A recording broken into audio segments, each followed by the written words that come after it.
ஹரிநாராயண துரித நிவாரண பரமானந்த சதாசிவ சங்கர் நாளென் செய்யும் வினைதானென் செய்யும் என நாடி வந்த கோளையன் செய்யும் கொடுங்கூற்றென் செய்யும் குமரேசர் இரு தாளும் சிலம்பும் சதங்கையும் தண்டையும் சண்முகம் தோளும் கடம்பும் எனக்கு முன்னே வந்து தோன்றினே.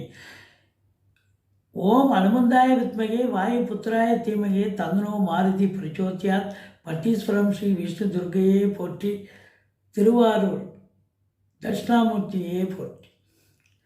உலகெங்கிலும் வாழ்ந்து கொண்டிருக்கும் ஸ்ரீராம் ஆஸ்ட்ரோ யூடியூப் சேனல் நேயர்களுக்கு டாக்டர் சைதை ராஜாவின் அன்பான வணக்கங்கள்.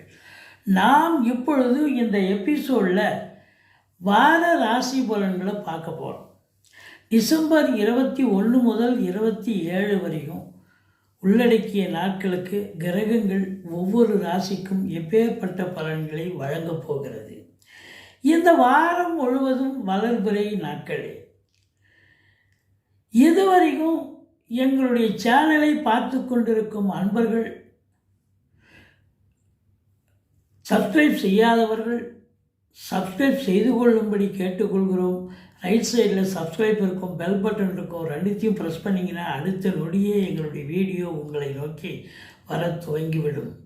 உங்களது பேராதரவுக்கு நன்றி. வாங்க ராசிக்குள் செல்லலாம். மேஷ ராசி அன்பர்களுக்கு வணக்கம். மேஷ ராசி காலபுருஷனுக்கு முதல் ராசி. அஸ்வினி பரணி கார்த்திகை முதல் பாதம் உள்ளடக்கியது. இந்த வார ராசி அன்பர்களுக்கு இந்த வாரம் கிரகங்கள் எப்பேற்பட்ட பலனை வழங்கப் போகிறது என்பதை பார்க்கலாம் வாங்க. ராசிநாதனுடைய நிலை என்ன அப்படின்னு பார்த்தீங்கன்னா, ராசிநாதன் 9ஆம் இடத்தில் இருக்கிறார். சூப்பருங்க. இது நாள் வரைக்கும் 9ல் சூரியன் செவ்வாய் இணைந்திருந்த போதிலும் சனி பார்வையில் இருந்தது.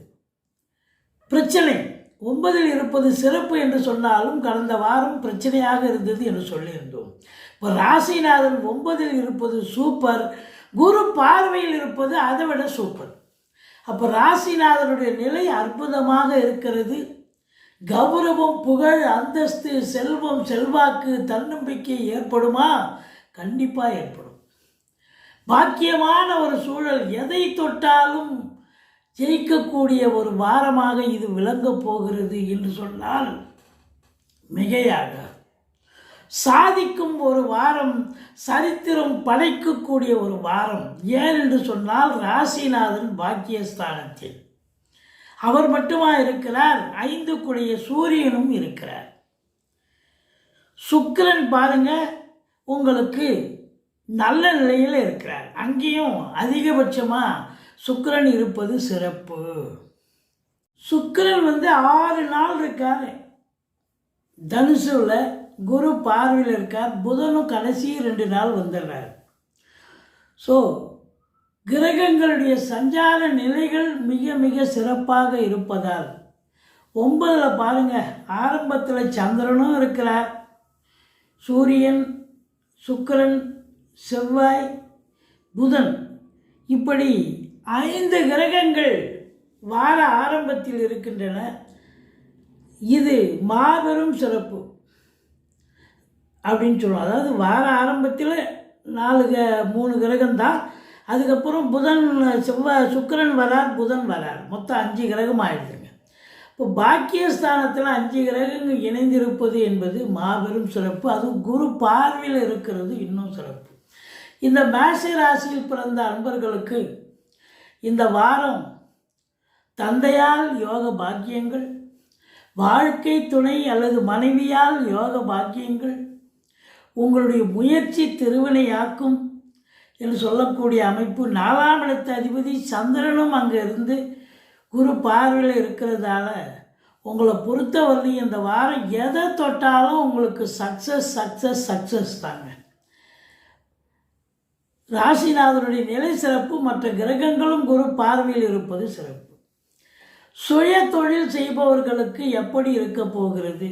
தொழில்துறை, வர்த்தகத்துறை, அரசு உத்தியோகம், தனியார் துறையில் வேலை பார்க்குறவங்க. 10ஆம் இடத்து அதிபதி சனி பகவான் 12ல் இருந்தாலும் 11ஆம் இடத்தில் ராகு இருப்பதே சிறப்புங்க. அவரை குரு பார்க்குறார், அதை விட சிறப்புங்க. அப்போ 11ஆம் இடம் ரொம்ப வலுத்து இருக்கிறது என்று சொன்னால், அப்போ தொழில்துறை சிறப்பாக அமையப் போகிறது. இரட்டிப்பு வருமானம் கிடைக்கப் போகிறது. சுய தொழில் செய்யக்கூடிய அன்பர்களுக்கெல்லாம் பொற்காலம். சொந்தமாக ஃபேக்ட்ரி வச்சுருக்கிறீங்க, சொந்தமாக பெரிய லெவலில் தொழில் பண்ணக்கூடியவர்கள், சிறு தொழில் முதல் பெருதொழில் செய்யக்கூடிய அன்பர்கள் வரையிலும் உங்களுக்கு இந்த வாரம் மேஷ ராசிக்கு மேன்மையான வாரம் என்று சொன்னால் மிகையாகாது. அது மட்டுமா, அரசு துறையில் இருக்கிறவங்களுக்கு கூட பார்த்தீங்கன்னா பதவி உயர்வு, ஊதிய உயர்வு, டிரான்ஸ்ஃபர், இன்க்ரிமெண்ட் இதெல்லாம் கிடைக்கும். சலுகைகள் அனைத்தும் கிடைக்கக்கூடிய காலம். 11ல் ராகு இருக்கிறதே சிறப்புங்க. அதை தாண்டி குரு பார்வையில் இருக்காருன்னு சொன்னால் இருக்கிறத விரிவாக்கம் செய்வார் ராகு. அப்போது உங்களுக்கு பண புழக்கம் அதிகரிக்கும். தொழில்துறை சிறந்து விளங்கினால் இரட்டிப்பு வருமானம் கிடைக்கக்கூடிய காலகட்டம். அதுவும் அந்நிய பொருளாதாரம் வீடு தேடி வரப்போகிறது. உள்நாட்டு வாணிபம், வெளிநாட்டு வாணிபம், ஏற்றுமதி இறக்குமதியாளர்கள், ஷேர் மார்க்கெட்டில் இன்வெஸ்ட் பண்ணுறவங்க, ஆன்லைன் பிஸ்னஸ் பண்ணக்கூடியவர்கள், இவங்க எல்லாருக்குமே ஒரு பொற்காலம். வெளிநாடு போகணும்னு நினைக்கக்கூடிய இந்த மேஷ ராசியில் பிறந்த அன்பர்கள் தாராளமாக செல்லலாம்.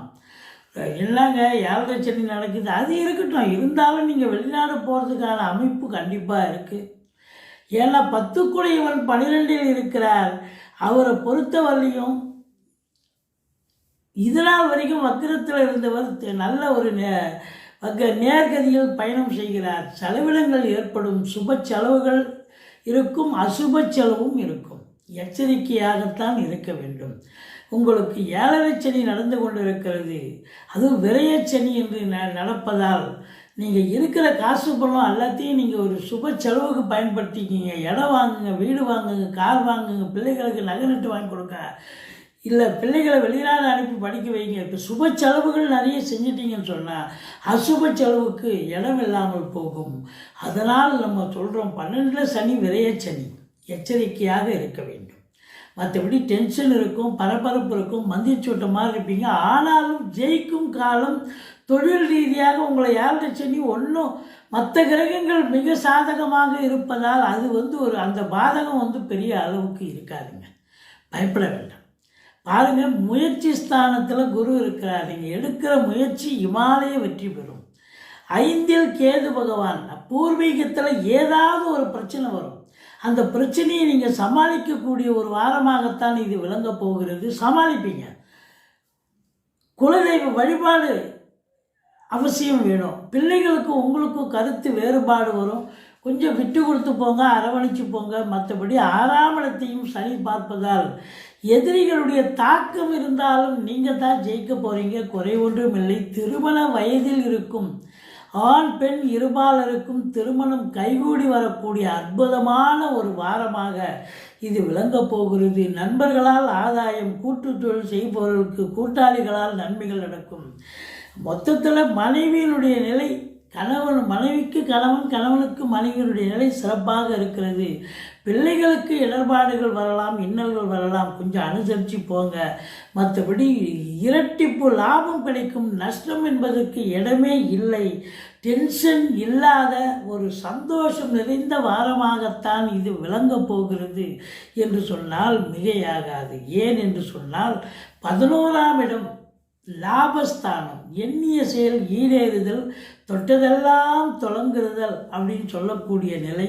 அப்போ 11ஆம் இடத்தை ராகு இருந்து குரு பார்வையில் இருக்கிறது.